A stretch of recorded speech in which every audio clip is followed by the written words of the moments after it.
Hello student, new bright coaching classes में आपका welcome है।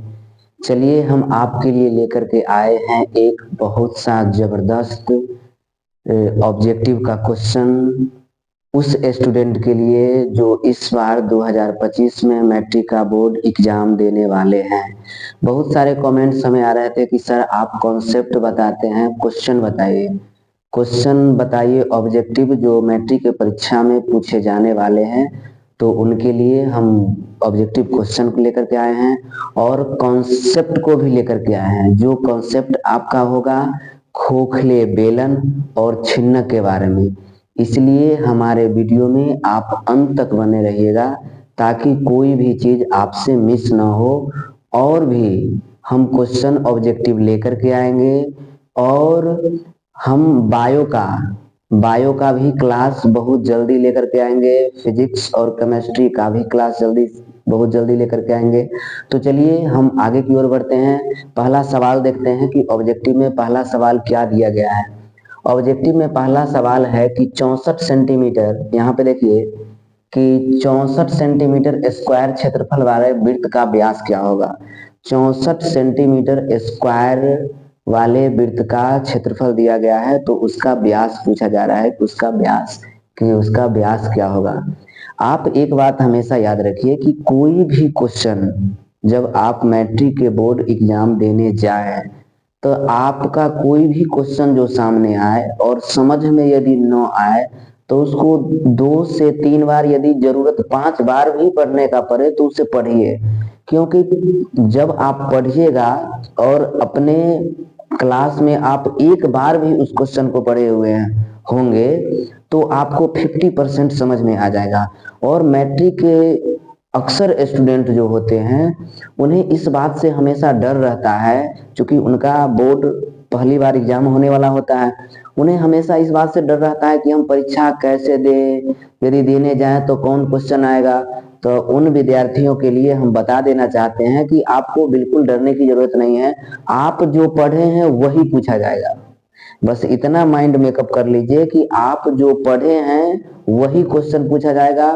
कोई भी हार्ड क्वेश्चन नहीं होगा, ठीक है। और हार्ड क्वेश्चन आता भी नहीं है, जो आप पढ़े हैं वही क्वेश्चन पूछा जाएगा।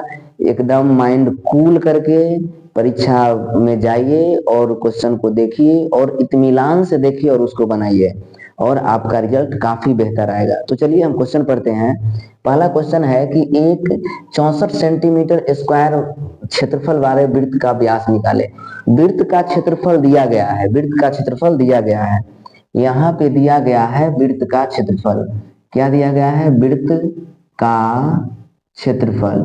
वृत्त का क्षेत्रफल दिया गया है कितना? 64 सेंटीमीटर, 64 पाई सेंटीमीटर स्क्वायर दिया गया है। तो आपको पता है कि वृत्त के क्षेत्रफल क्या होता है। हम वही ऑब्जेक्टिव लेकर के आपके सामने आए हैं जिसका कॉन्सेप्ट हम अभी तक पढ़ा चुके हैं, इसलिए इसमें कहीं पर कंफ्यूजन नहीं होना चाहिए, सभी स्टूडेंट से बनना चाहिए। देखिए, तो वृत्त का क्षेत्रफल क्या होता है? पाई आर स्क्वायर बराबर कितना हो जाएगा? 64 पाई, यानी पाई आर स्क्वायर के बराबर कितना है आपका? 64 पाई है, ठीक है। तो पाई से पाई हम यहाँ कट कर देंगे, तो आर स्क्वायर बराबर आपका 64 आ जाएगा। इसलिए आर बराबर, जब स्क्वायर हटाएंगे तो इस पर क्या चढ़ जाएगा? रूट चढ़ जाएगा 64, यानी आर बराबर 64 का वर्गमूल कीजिएगा तो कितना हो जाएगा? 8 8 64, यानी आर बराबर आपका 8 आ गया। और व्यास पूछता है, तो व्यास आपको पता है कि डी बराबर क्या होता है? आर गुने 2 होता है। तो यहाँ पर डी बराबर लिखेंगे आर गुने 2, इसलिए डी बराबर 8 गुने 2, इसलिए डी बराबर आपका 16 सेंटीमीटर आ जाएगा। जो आपका बी वाला ऑप्शन सही होगा, बी वाला आंसर सही होगा, ठीक है। तो आप कोई भी क्वेश्चन को इत्मीनान से बनाइए, उसको देखिए, तो 4-5 बार पढ़िए, आपको समझ में आ जाएगा। होता क्या है कि जब आप क्वेश्चन सॉल्व करते हैं तो जल्दीबाजी में आपका ज्यादातर रॉन्ग आंसर आ जाता है, और ऑप्शन जो दिया जाता है कॉम्पिटेटिव एग्जाम हो या बोर्ड एग्जाम हो, जो ऑप्शन 4 को दिया जाता है वह आंसर के इतना करीबी दिया जाता है कि आप उस समय कंफ्यूज हो जाएगा कि ये होगा कि ये होगा कि वो होगा, और ज्यादातर रॉन्ग आने की संभावना उसमें ज्यादा रहता है। इसलिए पढ़ करके, सोच करके, समझ करके उसके बाद उत्तर देना है, घबराना नहीं है, बिल्कुल नहीं डरना है। चलिए आगे बढ़ते हैं 2 नंबर क्वेश्चन में। एक वृत्त की परिधि 10 पाई सेंटीमीटर है। एक वृत्त की परिधि 10 पाई सेंटीमीटर है। वृत्त की परिधि हम आपको पढ़ाए हैं, क्या होता है वृत्त की परिधि? वृत्त की परिधि हम फॉर्मूला लिखते जाएंगे। जो आदमी पहली बार देख रहे होंगे वो फॉर्मूला भी लिख लेंगे।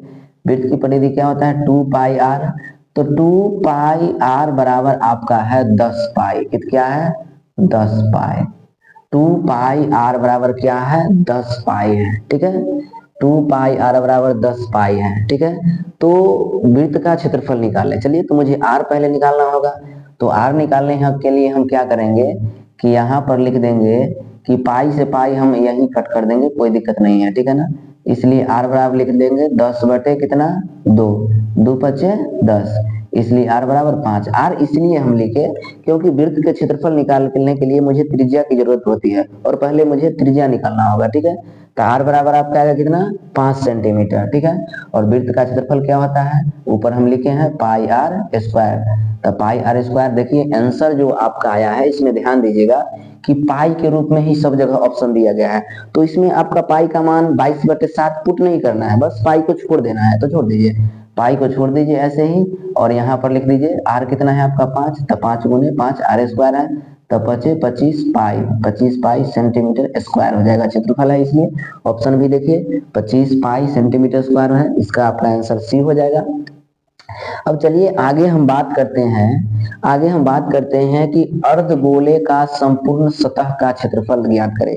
ये आपका कॉन्सेप्ट है, ये क्या है? आपका कॉन्सेप्ट है। ठीक है, हम गोला अर्धगोला पढ़ाए थे, यदि उस कॉन्सेप्ट को आप समझे होंगे तो आप फॉर्मूले को बना सकते हैं। ठीक है, अर्धगोले का क्या पूछ रहा है? अर्धगोले का संपूर्ण सतह का क्षेत्रफल।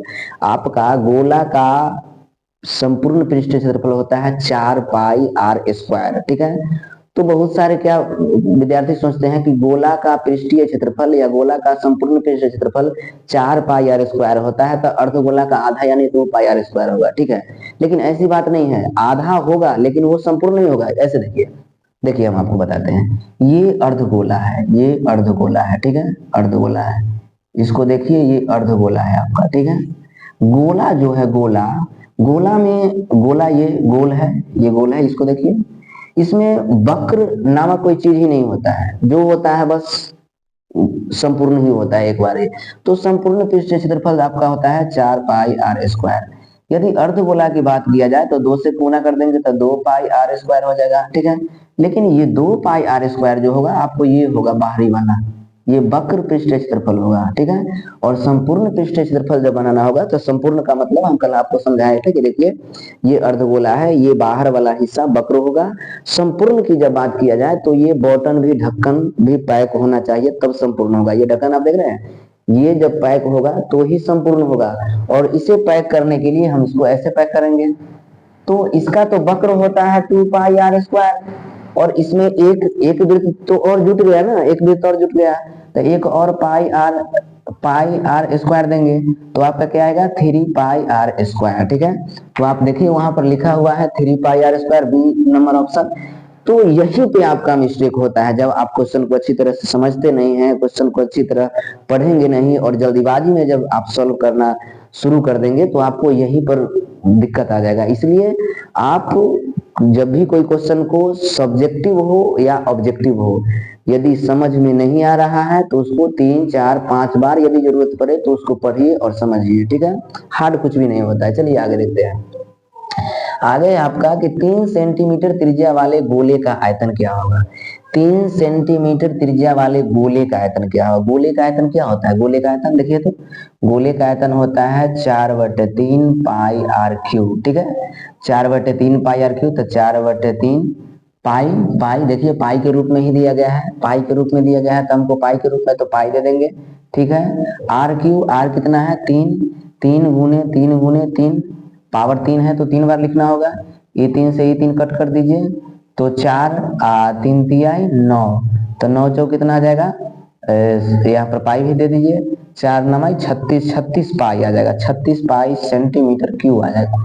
कितना आएगा? 36 पाई सेंटीमीटर क्यूब। देख लीजिए, 3 3 9 9 36, 36 पाई सेंटीमीटर क्यूब, यानी ऑप्शन आपका बी आएगा। ठीक है, चलिए हम आगे बढ़ते हैं। आगे बढ़ते हैं, कहता है कि दो वृत्त का क्षेत्रफल का अनुपात 9:4 है। दो वृत्त है, देखिए आप ध्यान दीजिएगा, दो वृत्त है, एक बड़ा वृत्त है और एक छोटा वृत्त है। हम इसलिए बनाए हैं क्योंकि इसका क्षेत्रफल 9 है और इसका क्षेत्रफल क्या है, 4 है। वृत्त के क्षेत्रफल का अनुपात कितना है, 9:4। ठीक है, वृत्त का क्षेत्रफल का अनुपात कितना है, 9:4। वृत्त का क्षेत्रफल क्या होता है, पाई आर स्क्वायर बटे पाई आर स्क्वायर। तो पाई के पाई आर कितना है, 9 पाई आर स्क्वायर, तो 9। वृत्त का क्षेत्रफल 9 है तो रूट अंडर 9 होगा और ये रूट अंडर 4 होगा, क्योंकि स्क्वायर हटाएंगे तो रूट चढ़ जाएगा, तो पाई से पाई तो कट जाएगा, तो 3 3 9 और 2 दूनी 4, यानी 3:2 आएगा। अब कहिएगा सर उसकी परिधि का अनुपात क्या होगा, तो वृत्त की परिधि क्या होता है, देखिए तो वृत्त की परिधि 2 पाई आर होता है, ठीक है ना। तो 2 पाई आर और फिर एक दूसरा वृत्त होगा तो उसका 2 पाई आर, तो 2 पाई से 2 पाई खत्म, ये आर 3 रह जाएगा, ये आर आपका 2 ही रह जाएगा, तो वही आपका आएगा 3:2। 3 आपका ए नंबर आंसर होगा। अब चलिए हम ऑर्थोमेटिक प्रोग्रेशन का कुछ क्वेश्चन लिखे हैं। हम ऑर्थोमेटिक प्रोग्रेशन का भी कॉन्सेप्ट को आपको समझाए थे, ठीक है, और ट्रिग्नोमेट्री भी बताए हैं, तो उस पर भी हम क्वेश्चन आगे लेकर के आएंगे और बताएंगे। देखिए पहले arithmetic progression, AP AP 6,9,12 dot dot का सर्व अंतर क्या होगा। सर्व अंतर को हम बताए हैं कि प्रथम पद ए होता है, डी जो होता है वही सर्व अंतर होता है। सर्व अंतर यानी जब अंतर सबका समान हो तो उसे सर्वांतर कहते हैं, जब अंतर समान में हो तो उसे समानांतर कहते हैं। जैसे कि 2 का पहाड़ लीजिए, 2 दूनी 4, 2 तिहाई 6, सब में अंतर 2 का है। 8 लीजिए, फिर 6 लीजिए, फिर 4 लीजिए, फिर 2 लीजिए, सबका अंतर उतना ही है, ठीक है। आपको बढ़ते क्रम में लीजिए या घटते क्रम में लीजिए। तो यहाँ पर हमको फॉर्मूला होता है अर्थमेटिक प्रोग्रेशन का कि d बराबर a2 माइनस a1, ठीक है, d बराबर a2 माइनस a1। इसलिए d बराबर, देखिए ये a1 है, ये a2 है, ये a3 है, तो a2 कितना है, 9 माइनस a1 कितना है, 6। इसलिए d बराबर 9 में से 6 गया तो कितना होगा, 3। अब कहिएगा सर a3, तो चलिए उसको भी कर लेते हैं। d बराबर होता है a3 माइनस a2 भी लिख लीजिए। इसलिए d बराबर a3 कितना है आपका, देखिए a3 आपका कितना है, 12। a3 आपका है 12 और a2 कितना है, 9। तो d बराबर 12 में से 9 गया, ये भी आपका 3 ही आएगा, ठीक है। अब चलिए, तो ये आपका रिजल्ट कितना आएगा, d अंतर आपका 3 आएगा, ठीक है, a2 माइनस a1, सही है। अब अगला क्वेश्चन बहुत ही महत्वपूर्ण है, जो कई बार बोर्ड एग्जाम में आया है और आता है और इस बार भी आने की 100% संभावना है। और इससे रिलेटेड क्वेश्चन आपको जरूर पूछेगा कि 2 अंकों वाली कितनी संख्या है जो 3 से विभाज्य है। 2 अंकों वाली संख्या पूछेगा, 3 अंकों वाली संख्या पूछेगा, 5 अंकों वाली संख्या पूछेगा, लेकिन बनाने का जो पैटर्न होगा सेम वही होगा। कहता है 2 अंकों की कितनी संख्या 3 से विभाज्य है। 2 अंकों की संख्या, तो 2 अंकों की सबसे छोटी संख्या को लेना है और 2 अंकों की सबसे बड़ी संख्या को मुझे लेना है पहले। तो 2 अंकों की सबसे छोटी संख्या होता है 10। 2 अंकों की सबसे छोटी संख्या क्या होती है, 10 होती है, 10 होती है, ठीक है। 2 अंकों की सबसे छोटी संख्या 10 होती है और 2 अंकों की सबसे बड़ी संख्या क्या होती है, 99। लेकिन वैसी संख्या जो 3 से विभाज्य हो, तो 10 में 3 से विभाज्य नहीं होगा, चलिए छोड़ दीजिए। 11 में 3 से विभाज्य नहीं होगा, उसको भी छोड़ दीजिए। 12 में 3 से विभाज्य होगा, ठीक है, तो हम लिखेंगे 12, ठीक है। जब 12 लिखेंगे तो फिर आगे 12 3 15, 15 15 3 18 और लास्ट में जो 99 है वो भी 3 से विभाज्य होगा, तो लास्ट में यहाँ लिख देंगे डॉट डॉट डॉट डॉट करके 99, ठीक है, 99 लिख देंगे।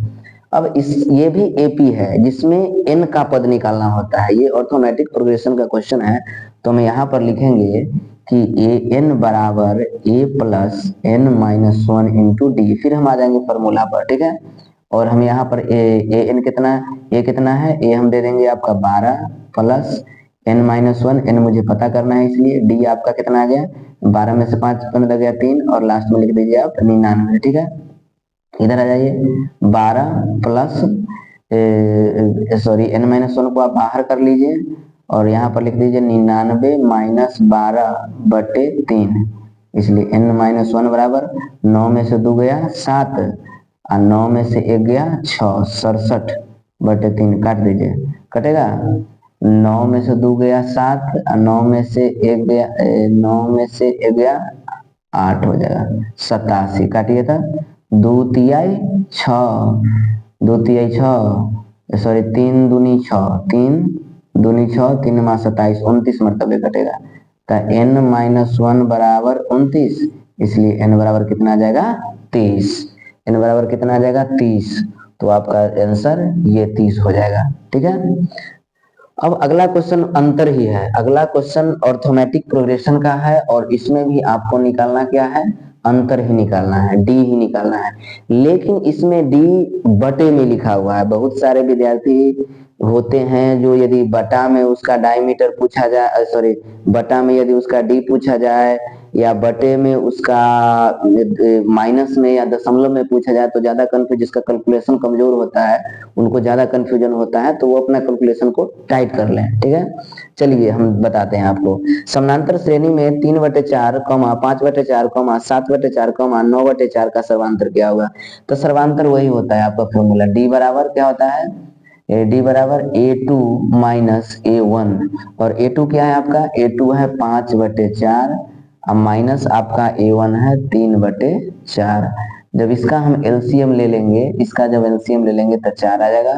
अब 5 में से 3 घटाइए तो 2, 2 दूनी 4 यानी 1/4 कितना आ जाएगा 1/4। देखिए आपका 1/4 कहाँ है, 1/4 बी नंबर में है। ठीक है, अब लास्ट क्वेश्चन जो 9 नंबर आपका है वो बहुत ही महत्वपूर्ण क्वेश्चन है। ठीक है, और इस पर हम स्पेशली एक वीडियो बनाए थे कि पाई को कैसे समझे, पाई आता कहाँ से है, पाई को हम मान क्यों लिखते हैं, मतलब इसके बारे में हम काफी कुछ बताए थे।